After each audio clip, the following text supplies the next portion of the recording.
As a famous lady, what luxury do you most enjoy? Being able, most enjoy, being able to live graciously.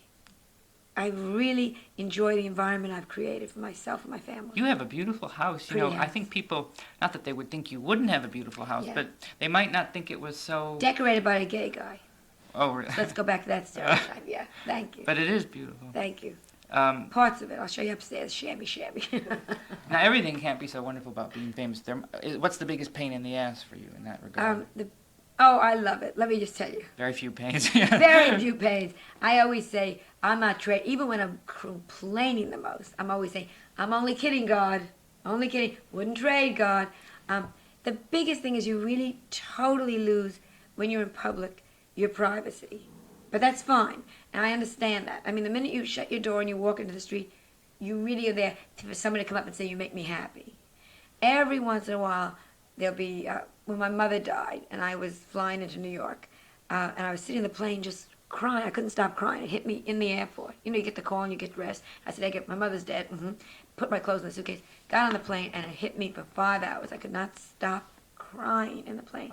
And people were coming over and asking me for autographs and not looking to see that here was a woman sitting there just crying. They didn't care, in a way. I don't know if they didn't care or they didn't see. They were nervous, I think. Again, they had their own thing they were coming from. It's Joan Rivers, I like her, let me go ask for an autograph. I wonder if I'm annoying her. So they're so pressured maybe what they're doing. They didn't look to see, they were talking to a woman that couldn't even, I was signing on wet paper. I would cry and sign, you know. They'd say, thank you. What are you doing in New York? Your mother My mother's meant... dead. Oh yeah, my mother's my best friend. Still. I miss her. Things happen and you say, oh, do I wish I could call my mother and laugh about this.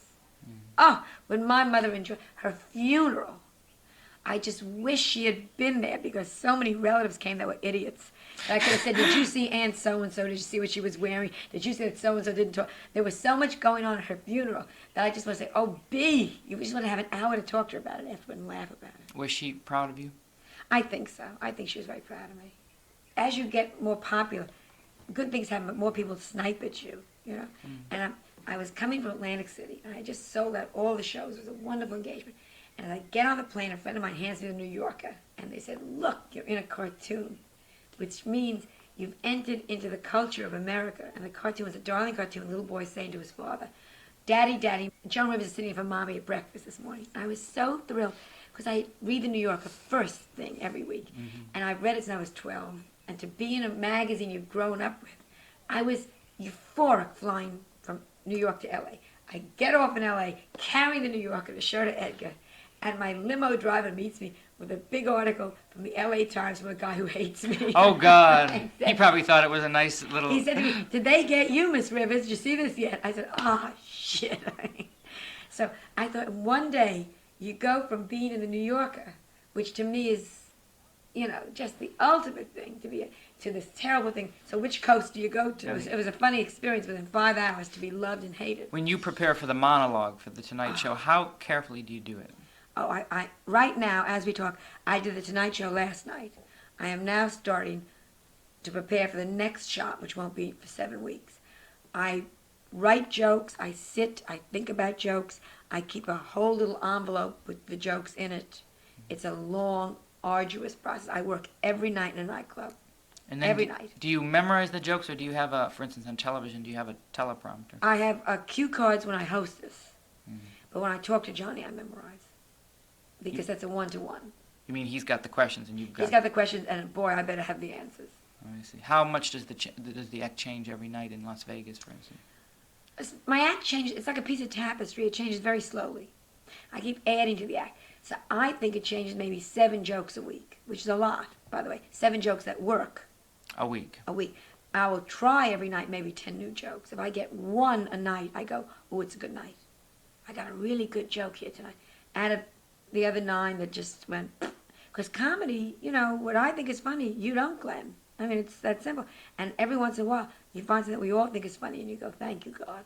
Energy-wise, how do you keep up all the... And you can't go out and do an act without being up. No, desperation. Also, you feed on your audiences. You walk out there, right? And they And love they are there, and you look down to say hello, and they're smiling up at you. You go, oh boy, this is going to be great. It's wonderful. It's like walking to a room full of friends. Mm. And you look down, there are 7,000 people, because I play these big auditoriums, that are going, we're here to see you. And I always say, I'm so glad to see, I'm glad to see them. And they're dying to laugh. And nobody came not to laugh. Mm. Nobody got dressed, got in their car, parked it, came in, sat down, paid a lot of money to go. No, they all want to have a good time. And I die when they don't have a good time. And I work to the end. A lot of friends of mine, the performers, will say, well, I try the first 20 minutes, comics, you know. And if they don't like me after the first 20 minutes, I cut the act and I walk off and tough to them. And I punch to the end and I never cut the act because I want to get them. And sometimes, you know, they'll be quiet and then they're the ones that stand up. At the end. Go figure that one. I'll walk off and I'll go, oh, shoot. And they were quiet. I killed myself and I'm dripping by the end of the act. You walk back on and the whole audience is standing up. It's like you're giving them love in a way. It's not and friendship. You see each other. And they need it.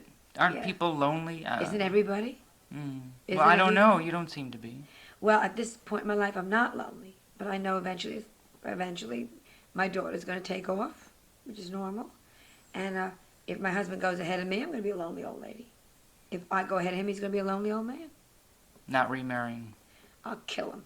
I'll come back from the grave. You saw Poltergeist? I'll be through that TV set so fast. I meant you. I think I'll probably just end up sitting around with 7 gay friends just talking about the old days, cutting out clippings.